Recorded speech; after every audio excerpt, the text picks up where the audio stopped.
Durante anos, eu ouvi risadas onde deveria existir respeito. Dentro da minha própria família, aprendi que silêncio era a única forma de sobreviver. Mas tudo mudou na noite em que riram de mim em voz alta, compararam minha vida com a da minha irmã e decidiram, diante de todos, que eu nunca seria suficiente. Eles acharam que eu iria baixar a cabeça mais uma vez. Acharam que eu não tinha nada a perder. O que ninguém imaginava era que, naquele instante, algo se quebrou, e ao mesmo tempo nasceu. Essa é a história de como uma filha rejeitada deixou de pedir aprovação, passou a observar em silêncio e transformou humilhação em libertação. Fique comigo até o final, porque o que começou com uma piada terminou com consequências que ninguém estava preparado para enfrentar. Olá, seja bem-vindo ao canal Histórias Surpreendentes. Curta e se inscreva nesse canal, aproveite e ative as notificações, comente aqui de qual cidade você está assistindo, vou adorar saber e deixar um coração no seu comentário. Vale lembrar que os nossos vídeos não são relatos reais, são histórias voltadas apenas para o entretenimento. Toda a criação e edição são feitas pelo proprietário do canal. Eu aprendi cedo que dentro da minha própria casa eu ocupava um lugar estranho. Não era exatamente invisível, mas também nunca fui prioridade. Eu existia entre comparações, silêncios e pequenas humilhações disfarçadas de brincadeira. Meus pais sempre disseram que era coisa da minha cabeça, que eu era sensível demais. Mas a verdade é que, enquanto eu aprendia a me virar sozinha, minha irmã mais nova era celebrada por simplesmente existir. Meu nome é Laura, e por muitos anos eu acreditei que, se eu fosse paciente, correta e discreta, um dia eles perceberiam meu valor. Eu estava errada. A noite que mudou tudo aconteceu em um jantar de família, daqueles que minha mãe insistia em chamar de reunião especial. Era para comemorar o aniversário do meu pai. A casa estava cheia, risadas altas, copos de vinho circulando, e aquele clima artificial de felicidade forçada que sempre me deixava cansada antes mesmo de começar. Minha irmã, Patrícia, estava sentada na ponta da mesa, como sempre, ocupando espaço, contando histórias sobre viagens, restaurantes caros e o sucesso do marido, Eduardo. Eu observava em silêncio, como fazia há anos. Não por timidez, mas por aprendizado. Cada vez que eu falava, alguém interrompia. Cada vez que eu discordava, era chamada de ingrata. Então eu me calei, e eles confundiram meu silêncio com fraqueza. Em algum momento, Patrícia levantou a taça e me olhou com aquele sorriso que nunca chegava aos olhos. O tom dela era doce demais para ser inocente. Laura, quando você vai ter um apartamento na praia igual ao do meu marido? A pergunta caiu como um objeto de vidro no chão. Houve um segundo de silêncio, curto demais para ser conforto, longo demais para ser acidente. Depois, o riso veio. Risadas espalhadas pela mesa. Meu cunhado sorriu com orgulho. Minha mãe levou a mão à boca, fingindo surpresa, mas não disse nada. Antes que eu pudesse responder, meu pai completou, sem hesitar, acho que nunca, né? Ela mora naquela casa simples e velha até hoje. As gargalhadas ficaram mais altas. Eu senti o calor subir pelo rosto, não de vergonha, mas de algo mais profundo. Um tipo de clareza dolorosa. Não era só Patrícia. Nunca tinha sido. Meus pais estavam ali, concordando, reforçando, legitimando aquela humilhação. Na frente de todos. Eu poderia ter reagido. Poderia ter discutido, chorado, ido embora. Mas fiz algo que ninguém esperava, sorri. Um sorriso calmo, quase educado. Dei um gole na minha bebida e permaneci sentada. Eles interpretaram aquilo do jeito que sempre interpretaram tudo a meu respeito, como resignação. O que eles não sabiam era que aquele momento não me quebrou. Ele me acordou. Enquanto o jantar seguia, eu comecei a enxergar coisas que antes eu evitava encarar. As piadas repetidas. As comparações constantes. O modo como tudo que eu conquistava era tratado como pouco, enquanto qualquer detalhe da vida da minha irmã era exageradamente valorizado. Eu sempre fui a filha forte, a que não dava trabalho, a que se virava sozinha. E, justamente por isso, aprendi tarde demais que ser forte, naquela família, significava ser explorável. Quando fui embora naquela noite, ninguém percebeu. Ninguém perguntou se eu estava bem. Minha ausência sempre foi conveniente. No caminho para casa, dirigindo pelas ruas escuras, eu tomei uma decisão silenciosa. Não foi impulsiva. Não foi movida por raiva. Foi fria, clara e definitiva. Eu não ia mais tentar ser aceita. Eu não ia mais explicar minhas escolhas. E, principalmente, eu não ia mais me defender. Porque, às vezes, a melhor resposta não é reagir. É observar. Esperar. E deixar que as pessoas revelem exatamente quem são, até o ponto em que não possam mais fingir. Naquela noite, enquanto estacionava em frente à minha casa simples, a mesma que eles tanto desprezavam, eu entendi algo essencial: ninguém ali fazia ideia de quem eu realmente era, do que eu sabia, do que eu estava preparada para fazer. E isso ia custar caro. Depois daquele jantar, algo mudou em mim que não tinha volta. Não foi uma explosão, não foi um rompante de coragem repentina. Foi um silêncio diferente. Um silêncio atento. Eu continuei indo trabalhar, pagando minhas contas, vivendo minha rotina aparentemente igual. Mas por dentro, eu já não era a mesma Laura que aceitava migalhas emocionais em troca de pertencer a uma família que nunca me quis inteira. Nos dias seguintes, Patrícia fez questão de agir como se nada tivesse acontecido. Mandava mensagens no grupo da família, fotos do apartamento do marido na praia, comentários sobre reformas, viagens, restaurantes caros. Minha mãe reagia com emojis exagerados, meu pai com elogios. Eu apenas visualizava. O silêncio, mais uma vez, foi interpretado como submissão. Mas havia algo que eles não sabiam: eu sempre fui observadora. Cresci aprendendo a prestar atenção em detalhes, porque ninguém nunca se preocupou em me explicar nada. Eu aprendi sozinha. E foi exatamente essa habilidade que começou a me mostrar fissuras no castelo de aparências da minha família. O sucesso do meu cunhado, por exemplo, era sempre contado, nunca mostrado. Tudo era lista para fechar, quase assinado: em breve vamos anunciar. O apartamento na praia, que Patrícia adorava usar como troféu, nunca aparecia em fotos reais. Sempre imagens genéricas, recortes rápidos, ângulos calculados. Eu nunca comentei, mas comecei a guardar essas incoerências como quem junta peças de um quebra-cabeça. Meus pais, por outro lado, começaram a aparecer mais.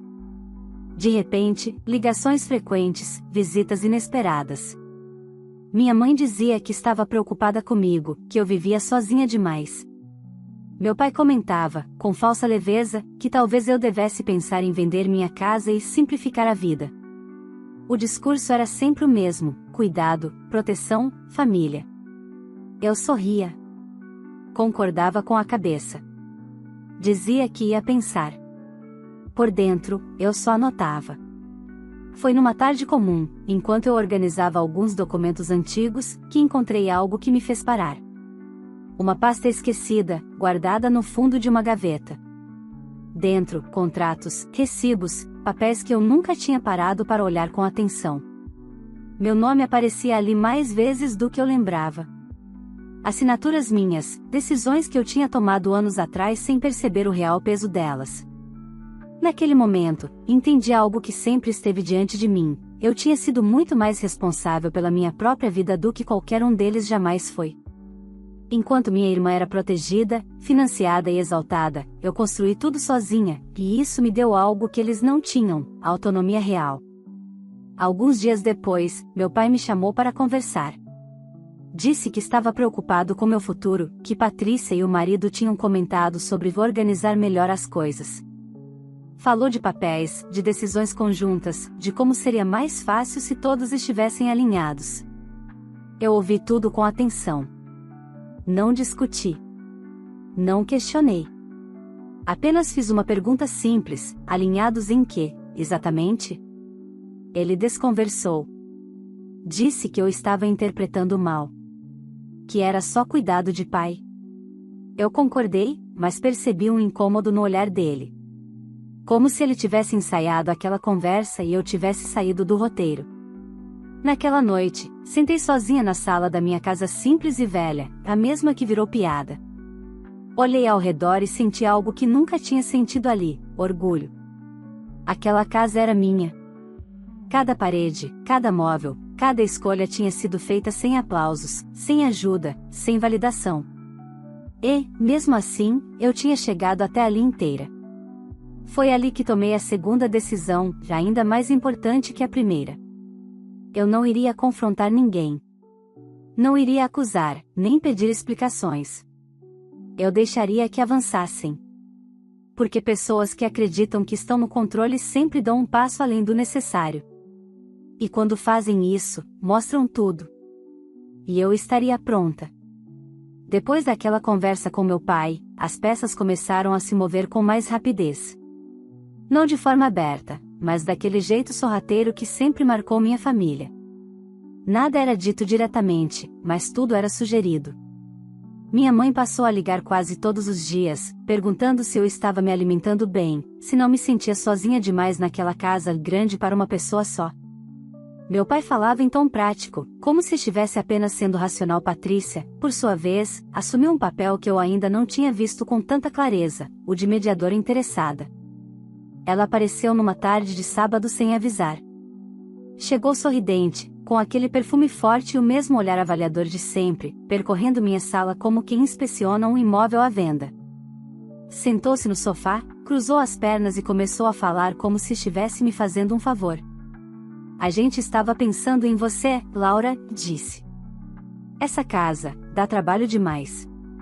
IPTU, manutenção, segurança. Não faz mais sentido hoje em dia. Eu concordei com a cabeça, servindo café. Patrícia interpretou aquilo como sinal verde. O Eduardo comentou que seria inteligente você vender. Com o dinheiro, dava para investir melhor. Ou até ficar perto da gente, sabe? Família unida. Família. A palavra soou oca. Ainda assim, mantive a calma. Investir como? Perguntei. Ela sorriu, satisfeita com meu interesse. Começou a falar de oportunidades, de negócios em fase final, de contatos importantes do marido. Tudo muito vago. Tudo muito promissor. Nada concreto. Naquela noite, reli mentalmente cada frase. Não era cuidado. Era pressa. E pressa sempre denuncia algo. Nos dias seguintes, o discurso ficou mais organizado. Meu pai sugeriu que a gente colocasse tudo no papel. Minha mãe falou em planejamento familiar. Patrícia enviou mensagens com links de apartamentos, sempre próximos do litoral, sempre caros demais para alguém que, segundo eles, vivia numa casa velha e simples. Eu continuava concordando. Dizia que ia pensar. E pensava, sim, mas não no sentido que eles imaginavam. Comecei a perceber pequenas contradições. Datas que não batiam. Histórias que mudavam conforme o interlocutor. O tal apartamento na praia nunca era visitado por Patrícia sozinha. Sempre ele estava ocupado. Sempre não era um bom momento. O sucesso financeiro do meu cunhado parecia existir apenas em palavras e fotos genéricas. Foi então que algo inesperado aconteceu. Recebi uma ligação de um antigo conhecido do meu pai. Um homem que eu não via havia anos, mas que sempre foi mais honesto do que educado. Ele não ligou por acaso. Perguntou se estava tudo bem comigo. Disse que tinha ouvido comentários estranhos. Falou em voz baixa, como quem teme estar sendo inconveniente. Estão dizendo que você anda confusa, Laura. Que talvez precise de ajuda para cuidar das suas coisas. Meu estômago revirou. A narrativa estava sendo construída. E não era para mim. Agradeci, desliguei e fiquei sentada por longos minutos, olhando para o nada. Não senti raiva. Senti confirmação. Eles estavam preparando o terreno. Testando versões. Medindo reações. Na semana seguinte, meus pais apareceram juntos. Sentaram-se à mesa da cozinha, lado a lado, como se tivessem ensaiado aquela cena. Meu pai abriu uma pasta. Minha mãe segurava a bolsa com força demais. É só para facilitar, filha, e ele disse, espalhando alguns papéis. Nada definitivo. Uma autorização, caso um dia você precise. Eu folheei por alto. Linguagem complicada demais para algo simples. Termos que não combinavam com cuidado, mas com controle. Levantei os olhos devagar e os encarei. Vocês acham que eu não dou conta da minha própria vida? Minha mãe desviou o olhar. Meu pai respondeu rápido demais. Claro que não. Mas é prevenção. Prevenção contra o quê? Contra mim? Pedi tempo. Disse que ia analisar com calma. Eles trocaram um olhar rápido, quase imperceptível. Não era o que esperavam. Quando saíram, percebi algo novo dentro de mim. Não era medo. Era certeza. Eles tinham ido longe demais para voltar atrás sem tentar algo maior.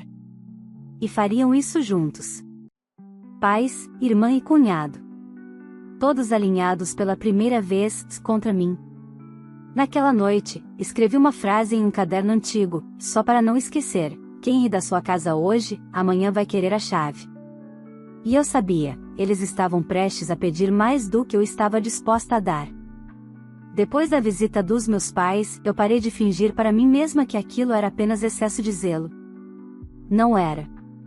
Eles tinham um plano, ainda mal desenhado, mas claramente em andamento. E como todo plano feito por pessoas que se acham no controle, ele começava a ficar mais agressivo à medida que encontrava resistência. Patrícia foi a próxima a agir. Ela me ligou numa manhã de terça-feira, com um tom diferente, mais doce do que o normal, quase cuidadoso demais. Disse que queria almoçar comigo, só nós duas, como nos velhos tempos. Aquilo por si só já era estranho. Nunca tivemos velhos tempos. Aceitei. O restaurante era simples, escolha minha. Patrícia chegou alguns minutos atrasada, vestida como se estivesse indo a um evento importante. Sentou-se, pediu um prato caro, mal olhou o cardápio.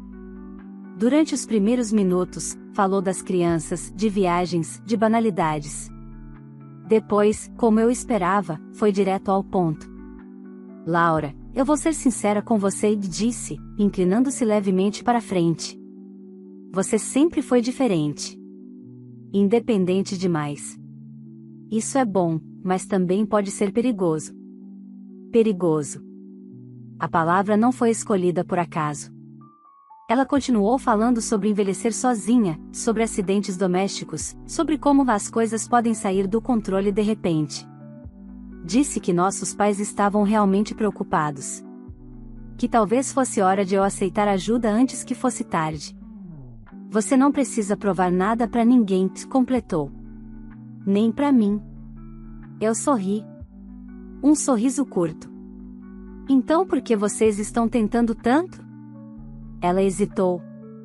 Pela primeira vez desde o jantar, vi Patrícia sair do papel por alguns segundos.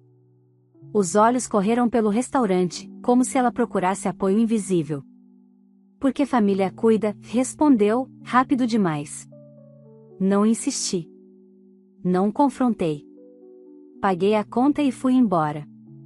Naquela mesma semana, recebi algo que confirmou tudo o que eu vinha suspeitando. Uma carta. Oficial demais para ser casual. Um aviso de uma instituição que eu reconheci vagamente, falando sobre avaliação de capacidade e procedimentos preventivos. Não havia acusação direta, mas a mensagem era clara: alguém havia iniciado um movimento para questionar minha autonomia. Senti um frio percorrer a espinha. Não de medo, mas de alerta. Eles estavam escalando. Liguei para um advogado indicado por uma colega de trabalho. Contei apenas o essencial. Ele ouviu em silêncio e, ao final, disse algo que não me saiu da cabeça: quando a família começa a falar em incapacidade sem que exista incapacidade, geralmente não é preocupação. É interesse. Saí daquela conversa com duas certezas. A primeira, eu não estava exagerando.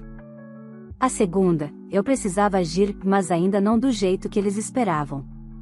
Passei a aceitar todas as ajudas oferecidas. Dizia que estava cansada. Comentava, casualmente, que às vezes esquecia coisas pequenas. Deixava que Patrícia explicasse assuntos simples como se eu não entendesse. Vi, com clareza assustadora, como isso os animava.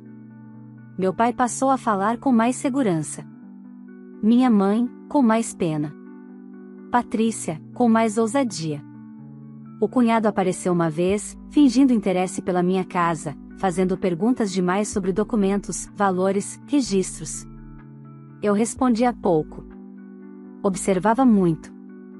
Em uma dessas visitas, ouvi algo que não deveria. Patrícia falando ao telefone, na varanda, achando que eu estava no quarto.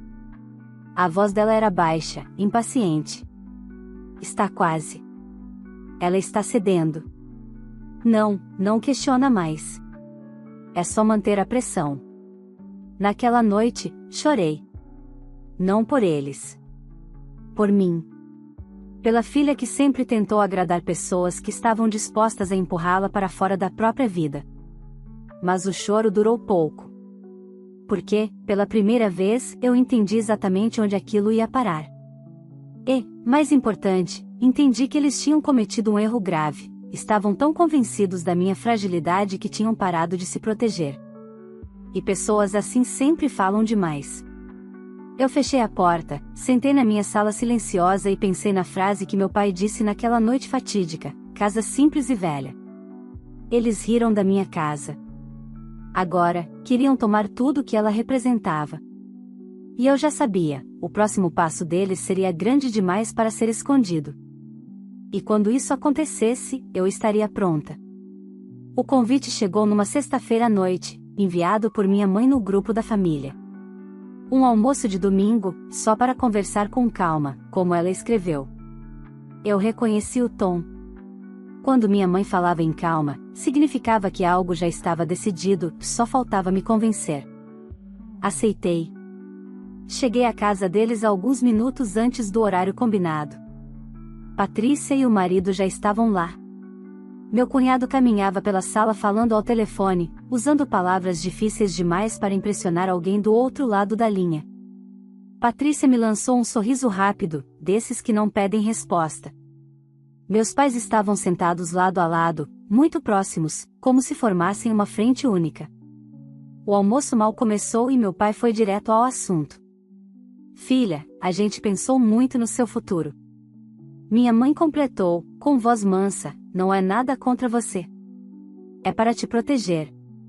Patrícia se inclinou para a frente, como quem entra oficialmente na conversa. A gente marcou uma avaliação, Laura. Uma coisa simples. Um profissional. Só para testar que está tudo bem. Avaliação. A palavra caiu pesada. Avaliação de quê? Perguntei. Meu pai pigarreou. Capacidade. Nada demais. É protocolo quando alguém vive sozinho, tem patrimônio e algumas dificuldades. Eu olhei para cada um deles. Ninguém sustentou meu olhar por muito tempo. E se eu não quiser? Perguntei. O silêncio que se seguiu foi diferente dos outros. Não era constrangimento. Era cálculo. Aí complica, disse meu cunhado, finalmente desligando o telefone. Porque fica parecendo que você tem algo a esconder. Foi ali que eu entendi, eles já tinham ido longe demais. Não estavam mais testando limites. Estavam atravessando. Respirei fundo. Fiz algo que os surpreendeu. Tudo bem, eu disse. Se isso tranquiliza vocês. A reação foi imediata. Minha mãe sorriu aliviada. Meu pai relaxou os ombros. Patrícia trocou um olhar rápido com o marido, vitoriosa. Eles acreditaram que tinham vencido. Mas não perceberam um detalhe: ninguém perguntou quando seria essa avaliação. Nem com quem. Eles já tinham escolhido tudo. Nos dias seguintes, passei a ser tratada como alguém em observação. Perguntas repetidas. Sugestões disfarçadas de ordens. Minha mãe corrigia pequenas falas minhas. Meu pai anotava coisas em um caderno.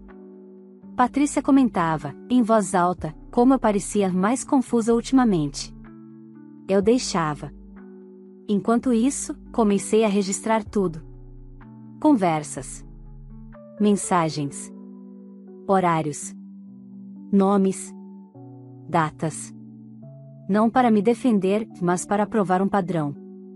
Na quinta-feira, Patrícia me ligou animada. Já está tudo certo. Domingo à tarde. Depois, a gente conversa sobre o próximo passo. Qual próximo passo? Perguntei.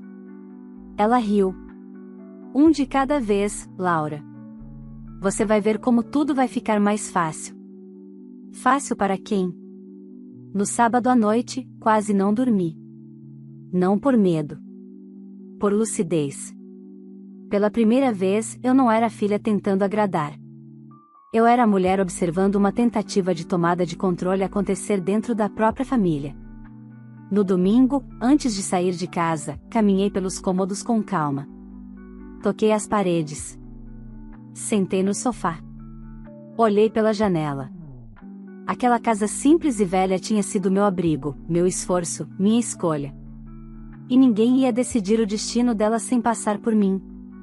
Quando cheguei ao local marcado, entendi tudo. Não era um consultório comum. Era um escritório jurídico com uma sala adaptada. Havia papéis sobre a mesa. Pastas organizadas. Meu nome escrito em etiquetas. Eles não queriam avaliar.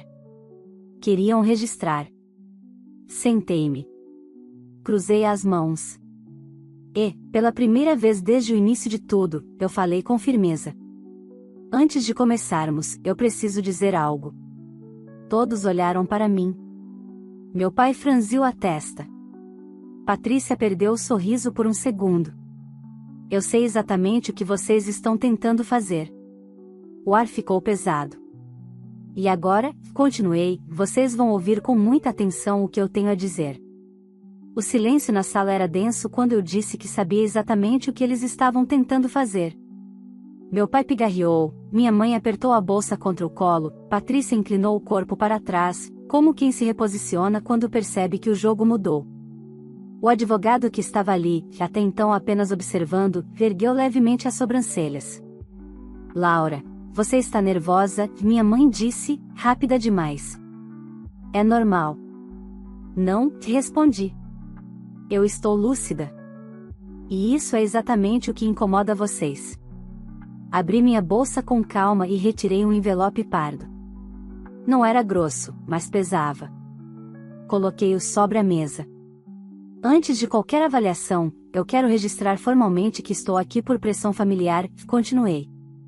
Não por iniciativa própria. O advogado ajeitou os óculos. Senhora, isso é uma acusação séria. Eu sei, respondi. Por isso tenho provas. O rosto do meu pai perdeu a cor. Patrícia inclinou-se para a frente, tentando enxergar o conteúdo do envelope. Provas de quê? Ela perguntou, com um sorriso forçado. De manipulação, respondi. De tentativas recorrentes de me convencer a abrir mão do controle da minha vida e do meu patrimônio. De narrativas falsas sendo construídas para questionar minha capacidade. Abri o envelope e comecei a distribuir cópias sobre a mesa. Mensagens impressas. Datas destacadas. Trechos sublinhados. Frases que, isoladas, poderiam parecer preocupação. Juntas, formavam um padrão claro. O advogado folheava em silêncio. Quanto mais lia, mais sério ficava. Isso aqui, que ele disse, apontando para uma página, indica insistência após recusa explícita. Sim, respondi. E isso, apontei para outra, mostra a combinação prévia entre terceiros antes de qualquer conversa comigo. Patrícia se levantou de repente. Isso é ridículo. Você está distorcendo tudo. Sente-se, disse o advogado, sem elevar a voz.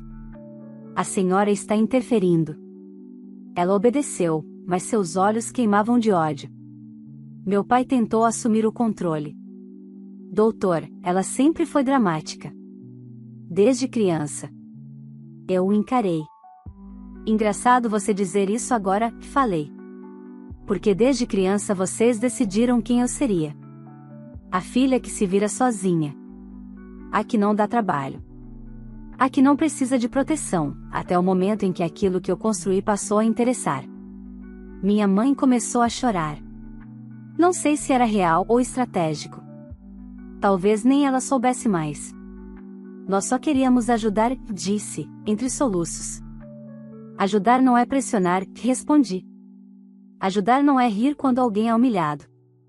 Ajudar não é chamar uma casa de simples e velha enquanto se planeja tomar o que ela representa. O advogado fechou a pasta. Com base no que estou vendo, essa avaliação não pode prosseguir nessas condições, disse. Recomendo, inclusive, que qualquer contato futuro seja feito por vias legais. Patrícia se virou para mim, a máscara finalmente quebrada. Você acha que ganhou alguma coisa com isso? Sibilou. Vai acabar sozinha. Sempre foi assim. Eu respirei fundo. Eu sempre estive sozinha, respondi. A diferença é que agora isso é uma escolha. Levantei-me. Meus pais não disseram nada. Meu cunhado evitou meu olhar. Patrícia ainda me encarava como se pudesse me ferir só com os olhos. Antes de sair, olhei para todos eles uma última vez. Vocês riram de mim porque acharam que eu não tinha nada. Fiz uma pausa. O erro de vocês foi acreditar que silêncio é ausência. Às vezes, é só observação. Saí daquele lugar com as pernas firmes. No estacionamento, sentei no carro e fiquei alguns minutos em silêncio absoluto. Não chorei. Não tremi. Senti algo diferente, encerramento. Naquela noite, bloqueei Patrícia. Bloqueei meu pai. Bloqueei minha mãe. Não por vingança, mas por sanidade. Algumas portas não se fecham com raiva. Se fecham com consciência. Eu sabia que aquilo ainda não tinha acabado. Patrícia não aceitaria perder sem tentar algo maior. Meus pais não saberiam lidar com a própria responsabilidade. Ainda havia um último movimento, uma última tentativa de controle. Mas, pela primeira vez, eu estava pronta para encerrá-los definitivamente fora da minha vida. E quando esse momento chegasse, não haveria discussão. Não haveria explicação. Só consequência. A última tentativa veio quando eu já não esperava mais nada deles. Não foi um telefonema, nem uma visita surpresa. Foi uma notificação judicial. Um pedido formal para reabrir a discussão sobre minha capacidade, agora sustentado por relatos familiares e declarações que eu reconheci imediatamente. Palavras escolhidas com cuidado para parecerem preocupação, mas que carregavam o mesmo veneno de sempre. Eu li tudo com calma. Nenhuma frase me surpreendeu. Tudo aquilo já tinha sido ensaiado meses antes, naquela mesa de jantar onde riram da minha vida, da minha casa e de quem eu era. A diferença é que, agora, eu não estava sozinha, e eles não tinham mais controle da narrativa. Respondi como deveria ter respondido desde o início, oficialmente. Meu advogado anexou provas, registros, mensagens, datas, tentativas reiteradas de interferência. O pedido deles caiu rápido. Não houve audiência. Não houve debate. Houve apenas um despacho curto e definitivo, reconhecendo abuso emocional e tentativa de manipulação patrimonial. Quando a resposta chegou, eu não senti vitória. Senti encerramento. Patrícia tentou me ligar naquela mesma noite, de um número desconhecido. Não atendi. Depois, uma mensagem longa, escrita às pressas, alternando culpa, acusação e falsa saudade. Apaguei sem responder. Meus pais mandaram uma carta. Não li. Não porque doía, mas porque já não importava. Algumas relações não terminam com uma briga. Terminam quando você entende que não há mais nada a explicar. As consequências vieram rápido para eles. O casamento da minha irmã começou a ruir quando o marido percebeu que o controle não estava mais ao alcance. As brigas se tornaram públicas. O brilho que Patrícia exibia com tanto orgulho foi substituído por justificativas. Meus pais, pela primeira vez, tiveram que encarar o silêncio, não o meu, mas o deles mesmos, sem alguém para culpar. Eu segui em frente. Pintei a casa. Troquei os móveis que já não faziam sentido. Plantei um pequeno jardim na frente, não para provar nada a ninguém, mas porque eu quis. Voltei a rir sem pedir permissão. A dormir em paz. A fazer planos que não incluíam agradar ninguém além de mim. Algumas pessoas me perguntaram se eu não sentia falta. Se não doía cortar laços assim, de forma tão definitiva. A resposta é simples e talvez desconfortável: dói menos do que permanecer onde você nunca foi respeitada. Eu não me tornei fria. Me tornei clara. Não construí uma nova família para substituir a antiga. Não busquei aprovação em outro lugar. Eu apenas parei de aceitar menos do que dignidade. E isso mudou tudo.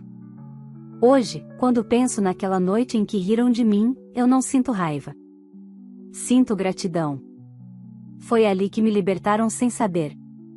Ao tentar me diminuir, eles me empurraram para fora de um lugar que nunca foi meu. Minha casa continua simples. Continua velha para quem mede valor em aparência.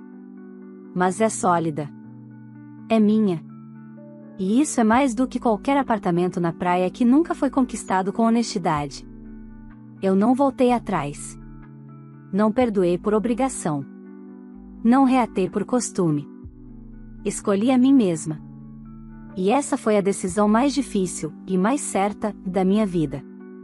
Se alguém algum dia rir do lugar onde você está, lembre-se, quem precisa diminuir o outro raramente está tão alto quanto finge. Às vezes, o silêncio não é fraqueza. É apenas o intervalo antes da liberdade. E eu finalmente cheguei à minha. Se essa história tocou você de alguma forma, eu te convido a não deixar esse sentimento passar em silêncio. Curta este vídeo para que mais pessoas entendam que dignidade não é ingratidão e que impor limites também é um ato de coragem. Se inscreva no canal para continuar acompanhando histórias reais e profundas como essa, histórias que falam de respeito, escolhas difíceis e da força de quem decide não aceitar menos do que merece. Agora eu quero saber de você: se estivesse no lugar dessa filha, você teria feito o mesmo? Você teria cortado os laços para preservar sua paz ou teria aguentado mais um pouco esperando mudança? Sua resposta pode ajudar outras pessoas que estão vivendo situações parecidas. Escreva também de qual cidade você está assistindo, porque eu faço questão de ler os comentários com atenção e deixar um coração em cada um deles. Compartilhe esse vídeo com alguém que precisa ouvir essa história hoje. Às vezes, uma única decisão muda tudo. Vale lembrar que os nossos vídeos não são relatos reais, são histórias voltadas apenas para o entretenimento. Toda a criação e edição são feitas pelo proprietário do canal.